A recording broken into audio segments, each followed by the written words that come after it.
Hello, and welcome to The Source Within with Chloe Pedalino, where I share the source within me with hopes it sparks the source within thee.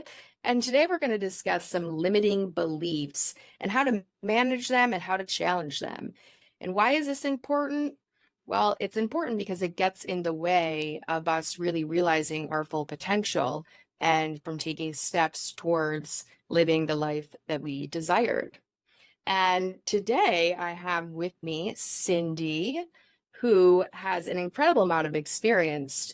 She has worked in for 44 years, is that right? In preventative medicine and health and wellness industries. Do I dare admit to that? Yeah, it's so impressive. And she was a bench scientist, did research and development in areas of infectious disease, ophthalmology, oncology, and neurology, did clinical research operations, project and program management, business development, consulting. Gal, you did it all. And then after all that, in 2019, you left your full-time clinical research operations, started your own business, Tranquil Heart Wellness LLC. And that focuses more on overall health, wellness, physically, mentally, emotionally, spiritually, particularly working with women. Is that right? That's correct. You got it. Okay, cool. As well, my side gigs for like 20 some odd years while I worked the full-time day gig. So Wow, so impressive, so impressive.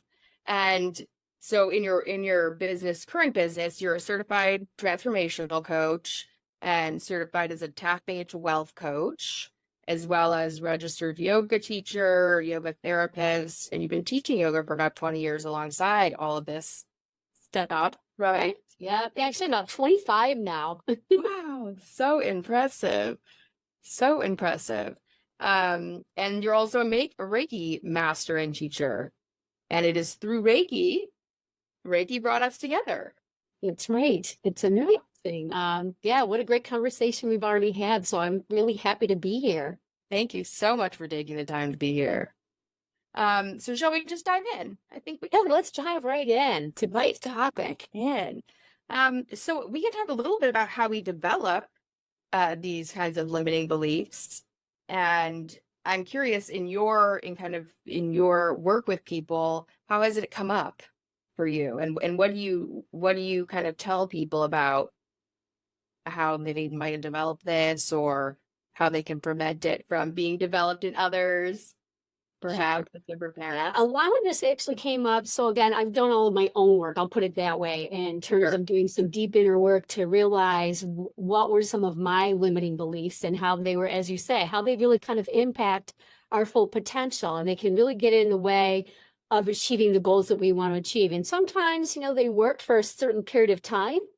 And then, get to a certain period of time in your life, and it's like certain patterns of behavior just don't quite seem to work anymore.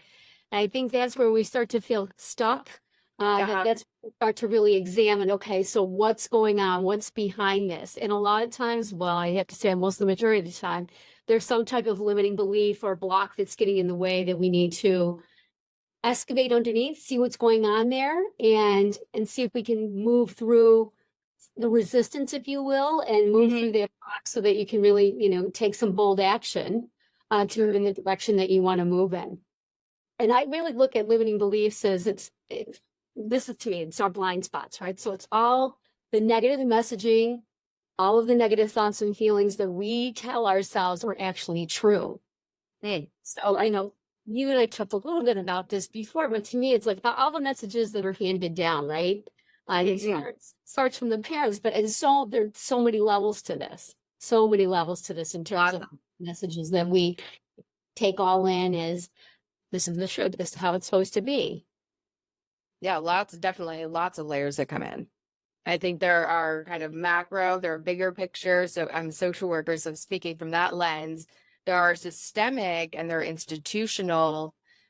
If there's institutional or systemic oppression in some ways, these limiting beliefs can be applied kind of on a general or larger basis. And those can be sneaky because we don't necessarily know where those are coming from. And then they also, and so some of that is related to, we can think about like institutions like patriarchy, etc. that kind of have put females and women, for example, in this lesser position. And so I think that in many ways, there are certain kinds of these negative beliefs that women hold, not really even realizing, that it initially kind of developed from these bigger systems and institution was over time and, throughout time has been passed down and passed down generationally. Oh, So, absolutely. so then when it's passed down generationally, then I think this is why it's so important to have these conversations now, because a lot of times I feel like we just walk around without really realizing why we think the way we do, why we believe what we believe. It's just kind of like, well, because I do. But then it's so I think it takes time. It's important to examine those so that we then can intervene Mhm. and realize, hey, guess what? I don't have to have this belief anymore. I don't have to internalize this anymore. I can make a choice about it. Exactly. It's just some keyword, it's choice, right? And again, from that macro level, you're right. I mean, to me, it actually starts from the generational, right? It starts in our immediate tribe of however we were raised, and those messages were handed down, handed down, handed down. But as you're saying, you get to that macro level, there's all other angles that come in and layer upon it, especially again, we all live in this patriarchal, as you're saying, society. And so it's really interesting. I find, so I work with women. Most of the clients I have are women that are in the aftermath of divorce, because I can speak to that population specifically because I've been through one. But I talk to a lot of different women, a lot of different ages. But really it comes when we start to really dissect this, to me, it really starts from our initial tribe. What were the messages that were handed down, as you said, generational, and then all of these other things that like layer into it. So it starts off, I mean, as I've got yoga in my background as well, I look at it from the perspective too, is that we're little sponges from ages, we're born till about 7, right? We just taking in all this information where all these little inputs are coming in. And that's what we're really kind of like developing our sense of self and, what we do believe and what we learn, like what behaviors are acceptable and what aren't acceptable. Right. And of course, then you're, as you said, on macro level, then there's all kinds of messages in particular for women that were, that are actually handed down as well. I tell a lot of the women that I work with, these messages like, girls are supposed to be everything nice, like sugar and spice. And from my generation, a little bit older than you are, but that was like a big thing. We're supposed to be, why? It depends on cultural too. Like I work with a lot of women that are in different cultures, and culturally, it's like women were to be, again, literally the second class citizen. Don't have a voice. We're not, you're not to be able to be speaking. Now, you might not even be able to be in the same room as a man. So it's really kind of interesting how all of these different angles, if you will, can come in and create this whole narrative that we don't question, right? Because like this is just the way it is. This is what I was Right. taught. Right. Right. And that's so much what I'm doing here on this podcast is to be like, actually, no, it's not just what we were taught. I mean, it has been for the past 2000 years, but prior to that, this wasn't the norm. And so a lot of what I'm doing here is like helping people to recognize it wasn't always like this. It wasn't always like this. And with the intention of encouraging hope, that it doesn't always have to be like this as well.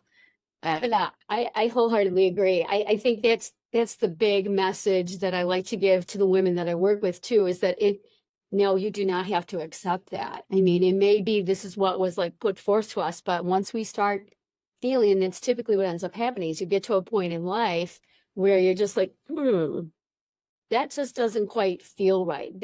I am really tired of feeling this way. Plus, again, then you have societal factors. So right now, I think there's so much that has been done in the past several years, I think, for women in general, in terms of like opening up to like more body acceptance. That's such a huge one in terms of like how we are supposed to look, And so I think that that's opening. You're seeing more and more commercials where you're showing women of every shape, color, size, whatnot, all together as to, we need to embrace all of us, not just what was the typical, I need to look like, a size 0 or 2, the Barbie figure. That was literally With a size 0 or 2, but with certain other proportions. Oh, exactly. Not just that. Yeah, right? Yeah. Okay. It's grow narrow, but then grow wide in certain areas. Exactly. Right. Exactly. You know, But it's the a what good is point. it? That has really shifted. 24, 36 used to be the measurements they always said, but that was the ideal, Yeah. how many measurements to have. So Yeah. it's pretty interesting. But yeah, I think that it's a really great topic to talk about. And Sure.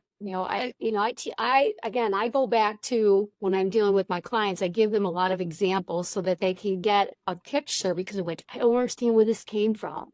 And so we'll do a lot of work to like address maybe the inner child. We'll do some visualizations to kind of go back in time to see like, okay, what was it like when you were growing up? Like, what were the messages that you remember that kind of came down from maybe your parents or caretakers? Or even maybe from your siblings, and it might not necessarily be your parents. It could be, the teachers, whoever you were, again, in your little community that would give you um, a direction, so to speak. And I love telling this one story. So if you don't mind, I'd love to tell this. I always tell this story about the child and the spilled milk story is really what it comes down to. And, because it's sneaky. A lot of these, limiting beliefs can be their blind spots, right? They can be big spots. I And was so gonna say the sneaky. I'm holding on to that. I'm gonna hold on to that sneaky because yeah. I mean, they literally are. They're like go ahead. underneath this, they're sneaky. You don't even realize they're there. And so I tell the story of, picture the child that's maybe about 5 or maybe even 6 years old that spills a glass of milk. And the parent comes back with, how many times have I told you to hold on to your glass with 2 hands? Look what you just did. It spilled all over the place. Now I got to clean this up. I spent good money on it. And depending on the family dynamic, it could even be that the child gets, sent to bed with like out any dinner. I am not saying that this is like a true story. I'm just saying that you Sure, example. this could be a story.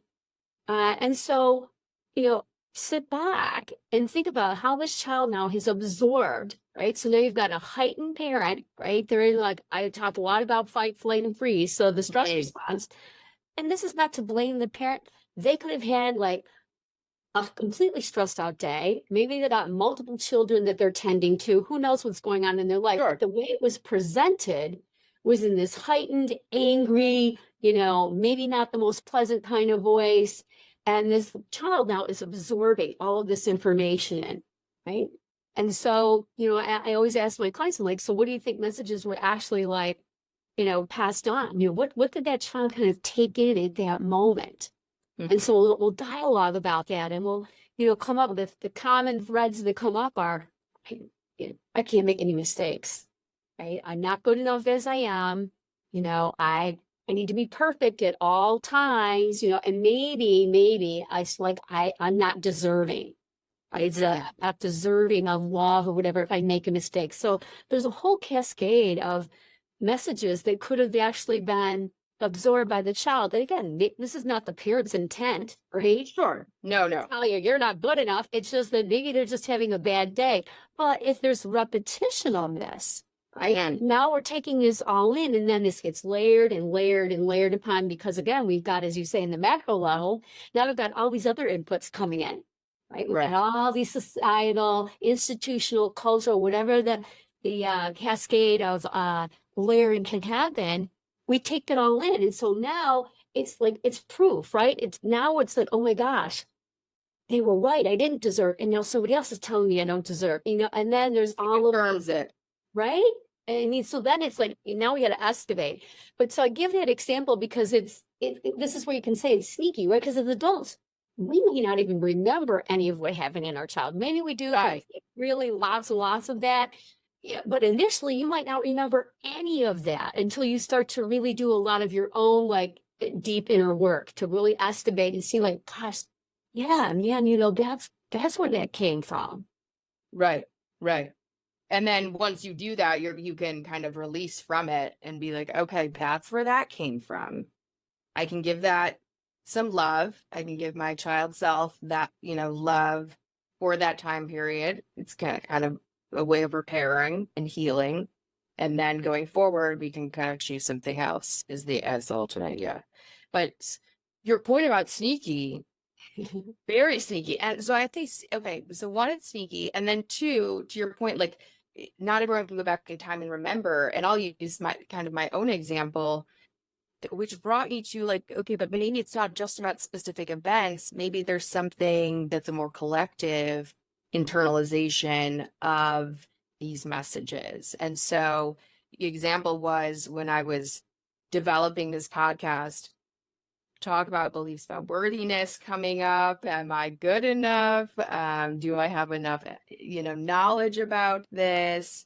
And it brought me to a point that, and as the pressure cooker kept going, as I was getting closer to wanting to release this, my anxiety went up and the pressure I put on myself went up. And I really got to a moment of kind of a crisis to some extent. And you said something about this kind of earlier on. I'm not sure what it was, but it gets to this point. So I kind of got to this crisis point and I couldn't put my finger on it. And all of a sudden I was like, perfectionism. It was like, lights went off. And Oh gosh, I know the grips in it. the reason I'm also saying this for people too is to know that, like, I'm a social worker. I was in school. I studied this. I have clients, that I work with, as a clinical social worker, and still it was sneaky for me.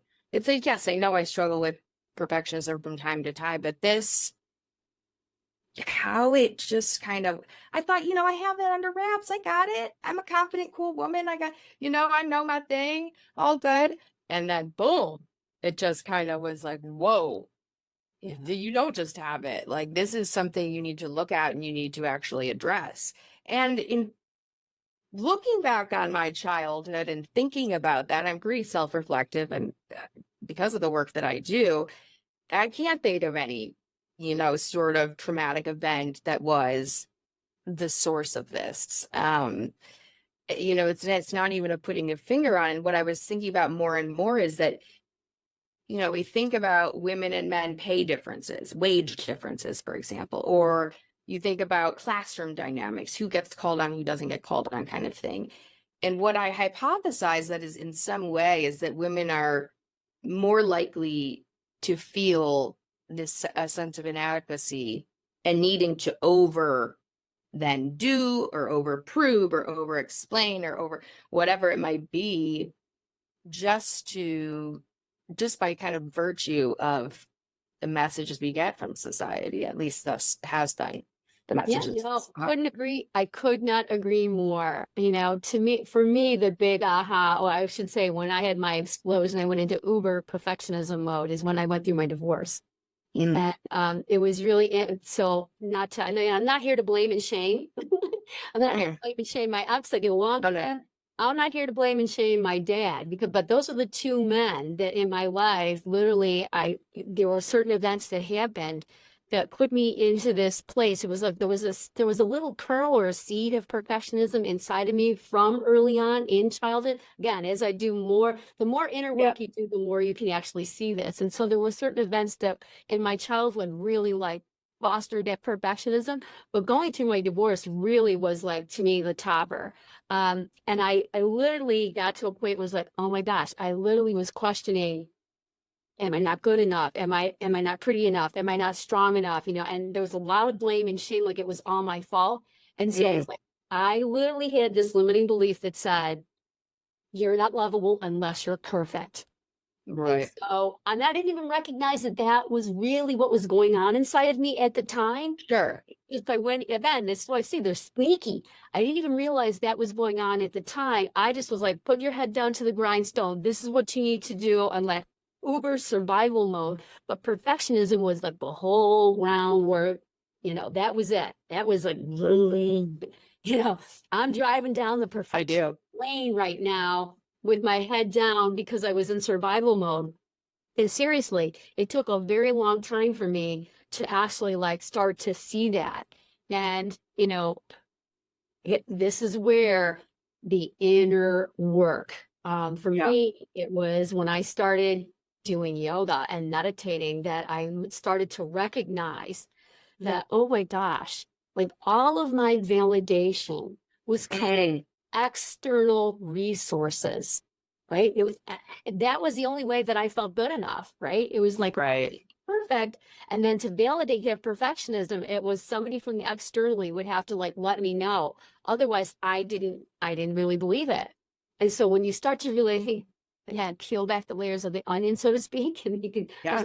tie in there, it's sticky. But the more that you do that and peel back that onion and start to get quiet and go inside and start to really look and see like what's actually happening, that was to me, that was the kickstart to say, okay, you know what? I don't have to be perfect to be loved. Right. Are there still moments where perfection may come in? Yes, but I recognize them so much quicker and I can address them so much quicker now as well.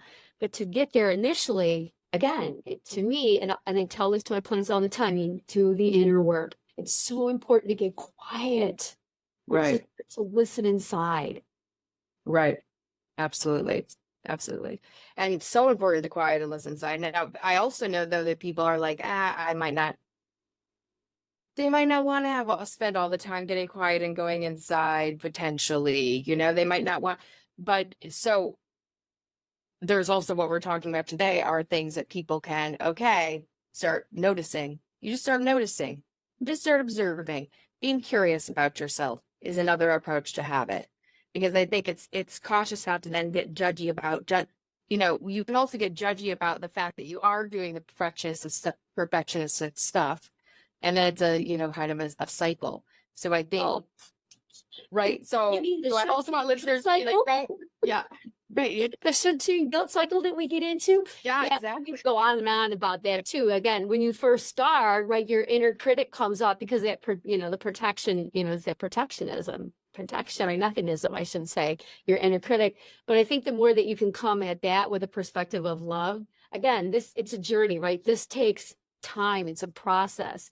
And most people aren't going to see it. And there's no judgment there. They're not going to see it until they have something happen where they're like either a heartbreaking moment, some kind of heart opening moment, or they literally get to a point where I don't know how I feel anymore. I don't even know who I am anymore. I just feel stuck.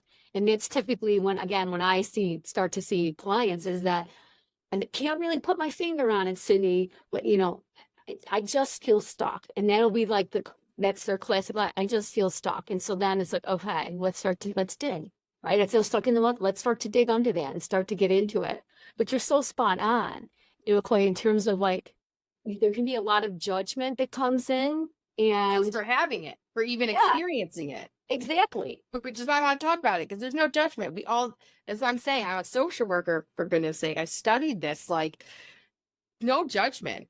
That's the whole thing. We've got to release that so that we can actually do the work. And that's why, I hope to give people the messages and encourage over time this curious approach. Be curious. Like, it's not a judgment thing. Just start noticing, okay, and perhaps to learn something here today where it might be like, that kind of, maybe I've been experiencing a little bit of that. And maybe just by seeing it, just by shedding light on it, the darkness goes away. Bingo. I mean, to me, it all begins with awareness, right? That is the starting point, is that you Right. have to start to see it, become aware of it. Because once you have awareness, then you can start to address it. Exactly. Sneaky and it's in your blind spot, maybe I just continue on whatever, patterns of behavior you're used to. And I have clients that are like, again, that, 60s, and I'm like, look at, you got to think of it from this person, and they'll get down on themselves, like, why aren't I getting this? I'm like, all right, wow, take a step back. You look at the old-fashioned record albums, right? Vinyl. We'll go to the vinyl things. The grooves in the record are deep. Right? That's 60 some odd years where you've been behaving in a certain way. It may take some time, right? To like lay down some new tracks. You might need to break that record. And so you have to be, I think, really patient with yourself too, and give yourself a lot of grace to say, look, this isn't going to be the two snaps wipe around the mouth and I got it tomorrow. No, it's going to take noticing and that awareness and then practice. Like so then how do I reframe it? Right. So again, what do I do next? Start to reframe your language. How are you talking to yourself? Right? Are you still judging yourself? Oh, here it is again. And then I beat myself up because I landed in perfectionism again. Or maybe just say, oh, yep, here it is again. And kind of giggle about it right? Give ourselves a little bit of grace and giggle. Yep, there it is again. And then, I do a lot of tapping. It's one of the tools that I use. I just do this. I'm like, I still do it, and I still have more to grow, and I'm constantly growing. Of course, we all. Times, and I'm just like, okay, get happened. And I'll just tap on one point. I'll tap on my collarbone. And just gonna out loud. Okay, Cindy, just gonna give myself some love right now. Give yourself some love and just really kind of move through it very quickly so that I'm not holding on to it. Because that's what ends up happening, right? Then we're in our head swirling with it, ruminating. Oh, do I know? 5 hours yesterday. 5 hours yesterday. Just round and around. Did I get anywhere? Was I more productive after I got on myself for the fact that I wasn't productive? Did it? No, no. Yeah. I get out of the house. It was like, you need to change your environment. We need to switch it off. And I did switch it off early enough. That's the thing, is I didn't intervene earlier enough. I just was, It was such a good point that you just brought up too, is like change your environment. There's a whole bevy of tools that you can use, and one of them is like get up. I like to get out and go on nature. When I start, getting into that, I'm like, okay, I need to get up. I need to get away from my desk. I need to go outside, get in nature, whatever the case may be, or whatever. Again, I do a lot of yoga, meditation, even breathing. But as you say, just get up. All I need to do is go into another room, take a couple of breaths, see what's going on, and then come back in. And I think the more important piece here, and again, this is no judgment here as well, is after we recognize it, is not to beat ourselves up. Why didn't I recognize it quicker? Because that can happen too, right? Then we spin on that. Why didn't I recognize it quicker? That's what I mean. That's what happened yesterday, such a learning. And it is a journey. It is an ebb and flow, it's like, okay, yeah, this was like a month and a half ago. I was like, perfectionism. I was like, got it. Figured it out. And I was like, all right, at this point forward, I'm leaving it behind. Well, it did. It worked for, I worked on it for a little bit. I got a little bit, and then yours yesterday and it's yours. So just as you said, it does take time to redevelop it. We're neurologically wired. It's like, it's become pattern. It's become a pattern in our brains. So we kind of need to unpattern ourselves in a lot of ways. And the thing about limiting beliefs, so I guess I'm just going to say the definition of it, since I never even did at the beginning, but it's basically a state of mind, a way of thinking, a belief or a judgment about oneself that restricts somebody in some way. And you pointed out in the beginning, sometimes it can be adaptive, sometimes it helps us. And in fact, in our youth, in our childhood, when this first developed, it probably was helpful for us. Mm-hmm. And then we realize over time, it's no longer helpful for me. And then that's when it needs to be adjusted. And why that it happen is often it can be based in fear, which is another thing that we haven't really talked about, but like that's how it maintains itself, because it was useful for us at one point in time to protect against whatever our fear was. Being judged, not being punished, not being ostracized, left out of a friend group, wherever it was that we were kind of fearful of. And then that fear that pops up will enact it again. It'll make it happen again. Yeah, exactly. Spot on. Fear is the big one. That is exactly it. That is the main emotion that holds us back. We're afraid. And so once we're in that fear-based modality, it blocks, it cuts us off. It can cut us right off at the ankles. And so, I think the big thing here is really what the bottom line it comes down to is, how do we love ourselves more fully? And I talk a lot about that, with the women that I work with. It's like, how do we get to a place where we can truly just love ourselves and accept ourselves just as we are?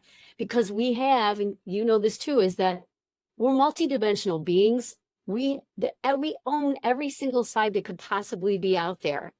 It's just, are they dialed up or are they dialed down? If there's characteristics, traits, etc., and then what feelings go along with them. And so it's really finding that happy balance. Because sometimes I go back to, again, for me and my generation, it was like, don't be angry. If you're a woman, don't be angry. Ah, okay. Anger, unacceptable for you to be angry. And, I think about, I go back to the institution we were talking earlier about, is that, I kind of played small. I played very small. This comes back to childhood too. It was like my father was like very authoritarian in his approach in terms of parenting at that time. And, you know, his, whatever he said was the law. This was the rule, you know, and you didn't go against that. And so for me, it ended up manifesting with me very much playing small, you know, Right. especially because most of the jobs I had, it was always the males that had the higher positions, right? They were the authorities. And so I would shrink myself, right? And, you know, again, I think of other examples Sure. a lot when we were kids. You know, father was stationed at a lot of different places. And, you know, I was bullied a lot. I was very tiny, you know, very, very tiny, the tiniest person probably in the class for many years. And so I just kind of, you know, the new kid, you always kind of get picked on. And so I kept converting into a chameleon, if you will, so that I could Okay. fit in. Now, some of those qualities serve me well, Right. you know, like being adaptable and flexible and whatnot. Sure. The negative side is that I tended to then play small so that I could fit in. And so again, then you'd have layered that on with the kind of like the male authority figure.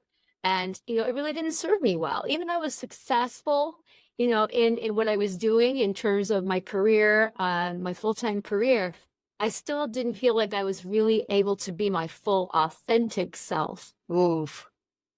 And so that again is again, I think that these sneaky limiting beliefs hold us back from being our true, most true, pure, authentic selves. And so, you know, I've spent a lot of time, a lot of work working on just feeling fully authentic in my skin and loving it no matter what it looks like, right? No matter what it looks like. Because I used to be, if I made a mistake, oh my gosh, talk about and ruminating in the shun shame guilt cycle. And I think, you know, women in general, we judge ourselves just, we're ruthless in terms of that shun shame guilt. We are. You know, mistakes are a big one. And so I always say, you know, we got to learn to love ourselves at core, right? And so it's really, Like, I could go on and on about this because I had a conversation the other day with another woman we were talking about. She said, well, you know, but isn't self-care self-love? And I was like, you know what? It's not. Because I can go to the gym 5 days a week and still hate my body, true. right? And so to me, it's an entree in. Self-care is an entree into self-love. And so I think, you know, that's a good first step is to really just start honoring and nurturing yourself in a lot of different ways. Again, this will help with the limiting beliefs. We're nurturing ourselves in that way too, to just Hey. fully accept ourselves and not judge ourselves if we fall into, I fell into perfectionism yesterday, Tony, right? Right. Exactly. Exactly right. But that's why, I want people to know that that's why it's so important for people to understand, like, this is a systemic, these are things that come in over time that we develop. There's whole theories around how these things are made and formed. And so I hope that gives people a little bit of a distance so they don't have to and take it so personally to then be hard on themselves. They can understand, okay, no, this is a process that occurs. Yeah. And I'm a part of that process, and this is how it happened. And have a little distance, and then so they don't get hard. So like I'm not getting harder on myself for yesterday. I'm letting yesterday go. I understand where it came from and how I did it. I finally got myself outside and turned off that rule going around. But yeah, that's why I think it's so important to again bring light on this so that people can have an understanding. Yeah. Yep, absolutely. Like I said, I could give more anecdotes as well, just in terms Yeah. of again, it all layers and layers. I mean, Right. you know, Totally. again, Yeah. if you go back to my generation, it was like women, you know, it was like you're actually just going to get married. Your husband's going to take care of you. Oh. My mom was very prophetic. She's like, but you need to go to school because you need to be able to like make your own money and be able to take care of yourself. Who knew how prophetic that would be years later? And Burner. going through a divorce. But yeah, I mean, it's really interesting. Again, depending on and what generation, all of that, it all just kind of like goes back to that source of like where this all comes from. But now we can just see it all over the place. And I think what I love right Speak about it. generation is that there's so many more avenues to like become more awake to this, right?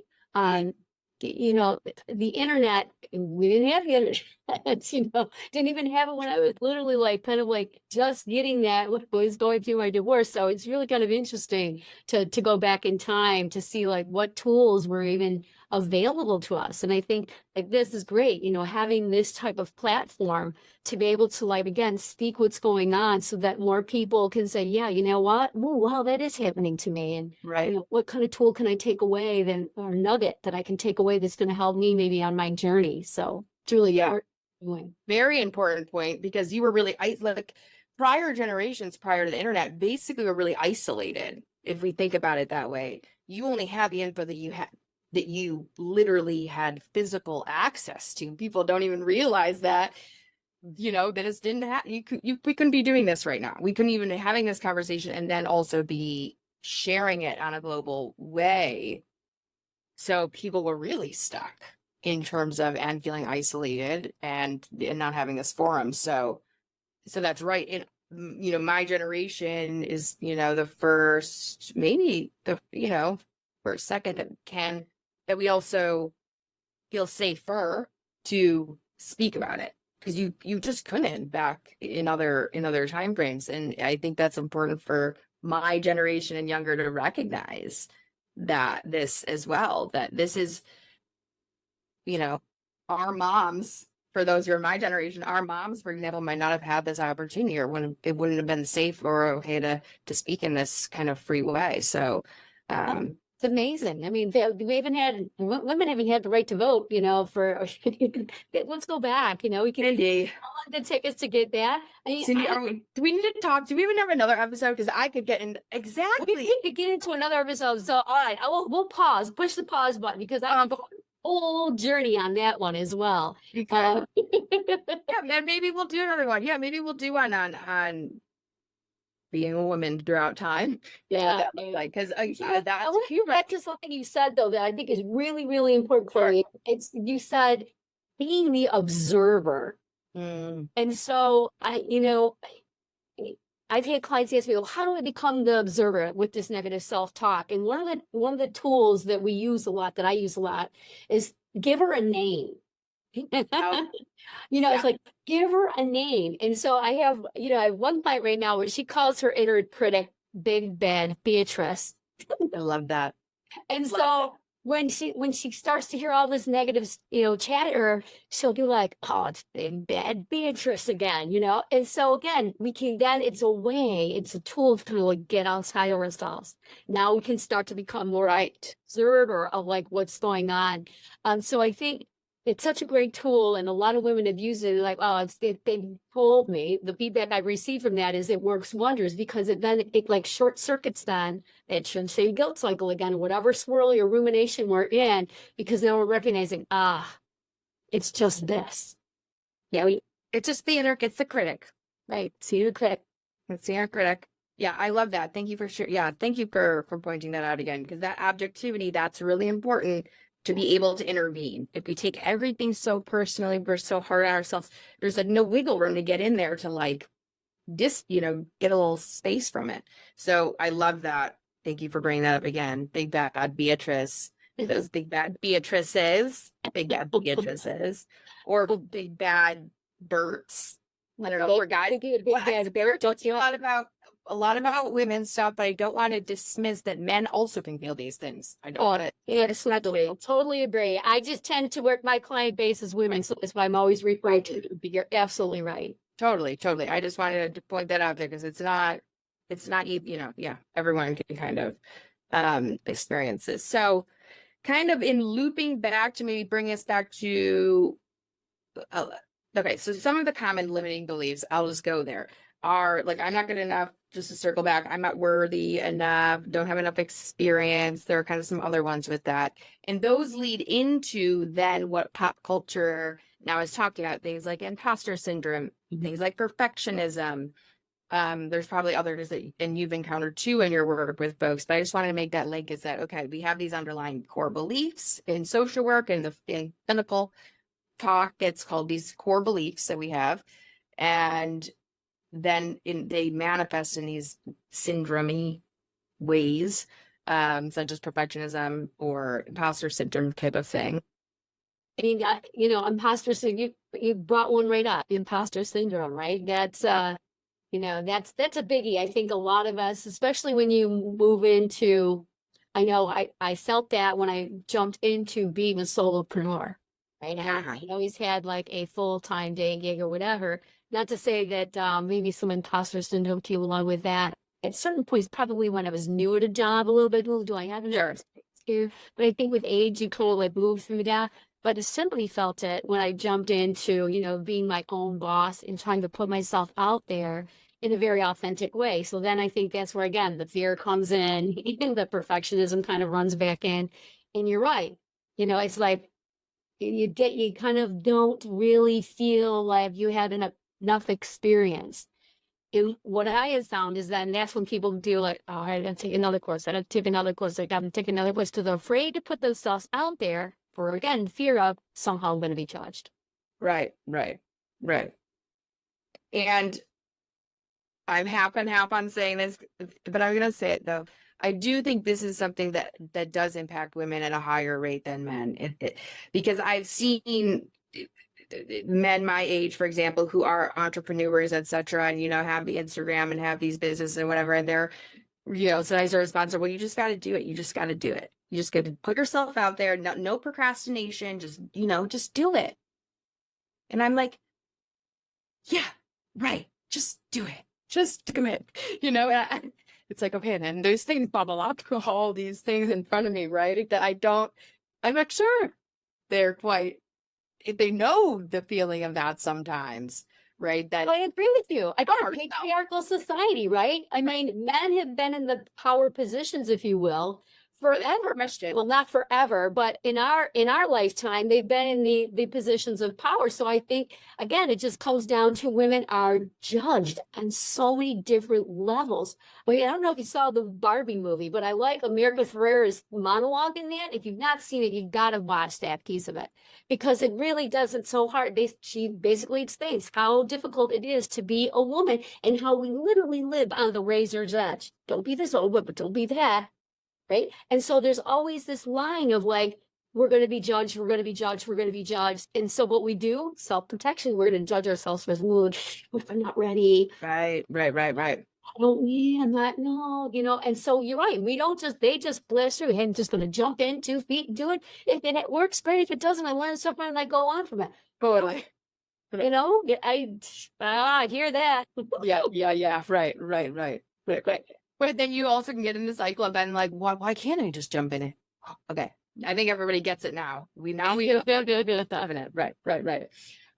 Okay. So to kind of wrap it up here with what we can do about these things. So you talk about a couple of things. One is learning to get a little bit of space, taking a curious standpoint, kind of gaining some objectivity, naming that big bad Beatrice of yours, getting some distance from it. What else have you found to be helpful in your work with people? I get a lot of reframing, so that's another thing that you can do. I like clients to do a lot of journaling, just to kind of like, what are your thoughts and feelings? For me, I do a lot of emotional freedom techniques. So I weave in a lot of my other modalities and tools and techniques so that we can actually like work it through the nervous system, because we hold a lot of this within the nervous system, right? Fears, being triggered about certain things. So how can we come back into a more grounded place? Because when we are grounded, then we can see things more clearly as well. But inner work is big. Journaling would be a big one. Reframing. If you've got a negative thought or feeling, or where it even came from, like, this happened. How can you flip that around? Like, what's a positive spin that you can put on that then, so that you can actually shift that belief into something that's more positive, reframe it. So I think that's another really good tool, is like, how can I reframe even how I'm talking about it? That's huge. I think that's a big one. Gratitude. Cornerstone practice is just start feeling grateful. Self-care. Yep. Huge in terms of little ways to nurture yourself. And it doesn't have to be like, I got to go and spend out a lot of money because, a lot of the women I'm working with that they're in the aftermath of divorce, finances might be a big, huge issue for them. And so it can be simple as I'm just going to take a warm bath with nobody else around and put on some nice music, or a cup of tea, with, inside of that. Absolutely. Really simple things that you can do to create more of that, again, space, quality space, make things quick yourself. And showing yourself, you mentioned before, like going outside of ourselves for validation. I think we also go outside of ourselves, for love. But we need to learn how to love ourselves first, which is a lot of the core of a lot of the challenge, a lot of the core limiting beliefs is around like, loving and caring for yourself. So I think coupling those self-care activities also with mantras or what you're speaking to yourself can also be, coupling it with what you're speaking and how you're saying, how you're speaking to yourself as well. Absolutely. And my client the other day brought up this technique, and I'm doing it alongside them for a week, which is every morning. Well, two things. One, you brush your teeth with the opposite hand that you typically brush it with. This is for new neural pathways. Oh, I love it. Yes. Found online somewhere. So brush your teeth with the opposite hand. For me, I'm right, so it's gonna be it's my left. And say I love you to yourself in the mirror 10 times and do it every day. And I'm like, that sounds great. I'm going to do that because when do I ever really say to myself, I love myself? It's like, oh, taken for granted, kind of. So I just thought this was such a cool and quirky and fun thing to try out. But it reminded me of like coupling the behavior, whatever that's going to be, the self-care, the bath, or, with how we're speaking to ourselves. And that is actually a very powerful, powerful tool. I can tell you though, some of the women that I have worked with though are scared to death to do that because they do not like their physical appearance at all. So it's really difficult. But the more they do it, we start off at, like, as you say, 10 times, work up to maybe like 2 minutes, keep going at that. And it starts to break apart. There's also, have you ever heard of the Ho'oponopono? It's a Hawaiian prayer, and it's a prayer on forgiveness, and it's a really great way to like work on like a level of self-forgiveness. And it's really, just again, you can look in the mirror and just say these bits, four statements. It's basically, I'm sorry, please forgive me, thank you, and I love you. And you just keep repeating that over and over again. And again, it's just a way to like start bringing in more of because a lot of times, again, we're holding on to stuff that we don't want to forgive ourselves about. So that's another big component of this. Being able to forgive ourselves and move some of that out, so to speak, move some of that energy out so that we can bring in more self-love. Yeah, absolutely. There's lots of different. That's a good point. And I think support, right? Getting in, surrounding yourself with more women or men that get it, that are like ready to kind of like up level themselves, if you will, like take themselves to the next best version, more empowered version of themselves. It is because misery loves company, right? And so we can get to a point where we start to like surround ourselves with people that are getting that and want to support and uplift each other. That's beautiful. So getting into that kind of community, so you're hearing it, you're sharing it and hearing it with one another, and you don't feel so all alone. Like, is it just me? Like, am I the only one that's thinking this or behaving this way or whatnot? Now you've got, support in that. Absolutely. Absolutely. And I also am thinking about divine support as well. And Kuan Yin came to mind. We were talking about the forgiveness of oneself, and Kuan Yin is a great being, ascended master to call upon specifically for self-compassion and self-love. And so she's another tool, non-human being that can be helpful as well. And so asking, her to assist with it. You don't have to know how or what, but asking her. In fact, I think that's Ryan over there. Yeah. Yeah. So that's another look into. So we've got a lot going on here. Recognizing it, one, kind of adjusting how we speak to ourselves, coupling kind of self-care loving actions along with words, having a sense of community, even these kind of online communities certainly work. It could be very helpful. Um, so we've kind of got a lot of things that people can use and start kind of working on to help address some of these negative thoughts. Yeah, absolutely. And and again, if they need help, then there's again professionals, right? That you can always go to and tap on. Absolutely. Say, you know what, I just can't get there on my own. Yeah, Absolutely. and that's okay too. Again, sometimes we don't want to know, oh God, maybe seems weak if I ask for help. Absolutely not. That's where you're actually showing a lot of strength, that you're willing to Courage. do whatever you need to do to like move yourself forward in a really positive way. Absolutely. It's a beautiful thing to do. Yes, absolutely. Thank you, Cindy, for saying that. As a social guy, I'm not saying that word, but I otherwise might say that kind of thing. So yes, thank you for remembering and saying that. Certainly that people can reach for help if they need it. And how about you, Cindy, if people want to connect with you for the work that you kind of do you do it locally? Do you do it virtually? What do you? Yeah, sure. So the name of my business is Tranquil Heart Wellness. So I have a website, www.tranquilheartwellness.com. It's all one word. You can reach out to me that way. I'm on Insta, Facebook as well. Yeah, so I give out free consultations. You can get a full 60 minutes with me if you want. Just kind of talk through like where you're at. I have a bevy of services. Mostly I do a lot of coaching one-on-one, or I have groups still that I do as well. The groups are very small. It's for women. And it's no more than 5, and it's virtual. So everything is like virtual, so I don't have to worry about, geez, I have to go in person. So I offer that. Plus I still do a lot of yogi things. So I, do private yoga sessions, yoga therapy sessions, EFT sessions, if you want to just do an EFT session, and Reiki. Can be done in person, or you can actually do it via Zoom as well, because there is the time space, there is no difference there. That's But right. I think the best way to contact me would be just go to the website. You can book a call with me anytime, or just get more information. That would probably be the best way to get in touch with me.